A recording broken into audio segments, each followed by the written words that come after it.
اللہ والوں، اگر کوئی پریشانی آ جائے، تکلیف آ جائے، کوئی دکھ آ جائے، ہر انسان کے ساتھ ہے، آپ کے ساتھ ہے، میرے ساتھ ہے، آج ہے، کل ہے، آدھی رات کو آ جائے دکھ یا پریشانی، یا دن کو، کسی بھی پل، کیا کرنا ہے آپ لوگوں نے؟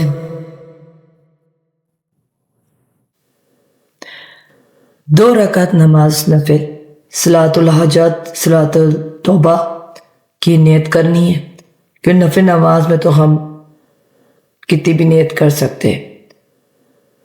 سلام پھیر لیا، نفل آپ نے حاجات یہ صلاۃ التوبہ پڑھ لی، اس کے بعد سلام پھیر لیا، اور مصلی پر اللہ اکبر کہہ کر سجدے میں چلے جانا ہے۔ سجدے میں جا کے کیا کرنا ہے؟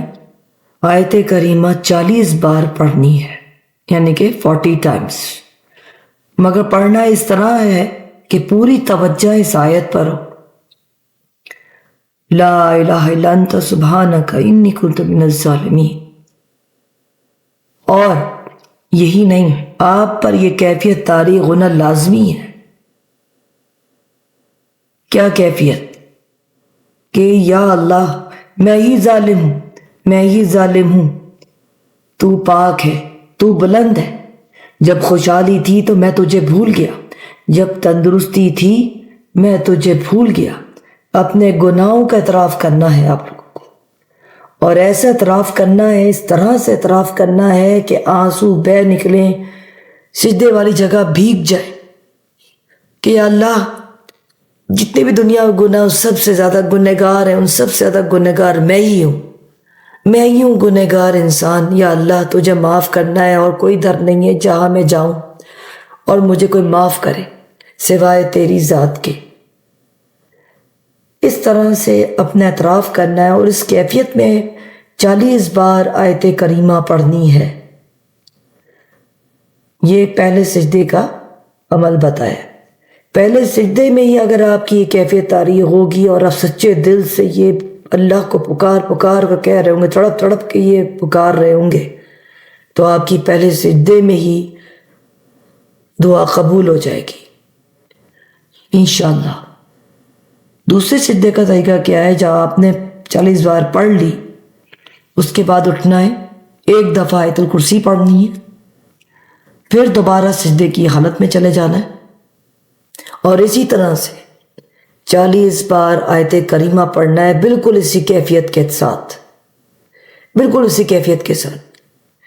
بالکل یہ سمجھ لیں کہ میں ایک ناچیز بندہ ہوں اور مجھ سے ظلم ہو گیا، اللہ تعالیٰ تو دینا چاہتا تھا پر میں ہی ظالم ہوں، میں نے ہی اپنی جان پہ ظلم کر لیا، میں نے ہی ان گناہوں میں پڑھ کے ظلم کر لیا جس سے اللہ تعالیٰ نے منع فرمایا تھا، چاہے گناہ ہوں سرزد یا نہ گناہ سرزد ہو، مگر ہر کوئی گنہگار ہے اس دنیا میں، چھوٹے بڑے سب کچھ بھی گناہ ہو سکتے ہیں، مگر اللہ تعالیٰ کو پسند ہے کہ کوئی عاجز ہو کے مجھ سے کوئی چیز طلب کرے۔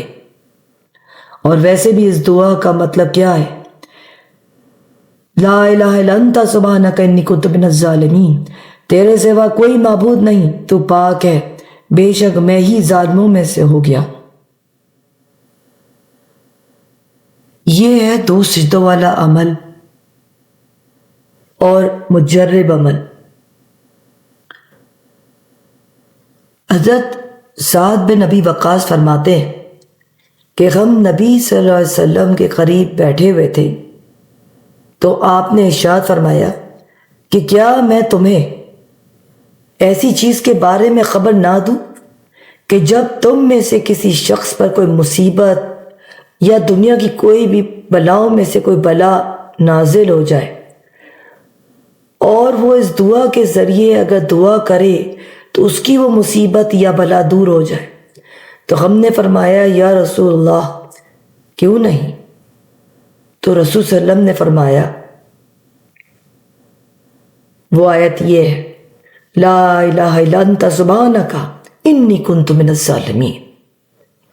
جو مسلمان ان کلمات کے ساتھ کسی مقصد کے لیے دعا مانگے گا تو اللہ تعالیٰ قبول فرماتا ہے، یہ رسول پاک صلی اللہ علیہ وسلم کا فرمان ہے۔ اس آیت کی برکت سے اللہ تعالیٰ غموں کو دور فرما دیتے ہیں، بڑے سے بڑا غم دور ہو جاتا ہے۔ جب بھی کوئی مسلمان شخص اس آیت کو پڑھ کر دعا کرتا ہے تو اللہ تعالیٰ اس کی دعا قبول فرماتے ہیں۔ اس دعا میں توحید، تسبیح اور استغفار تینوں چیزیں موجود ہیں، لہٰذا کم از کم روزانہ 40 مرتبہ پڑھ لیجئے، بہت فائدہ ہوگا انشاءاللہ۔ السلام علیکم ورحمۃ اللہ وبرکاتہ۔ اللہ تعالیٰ ہمیں توفیق دے عمل کرنے کی اور گناہوں سے بچنے کی اور گناہوں کا اعتراف کرنے کی۔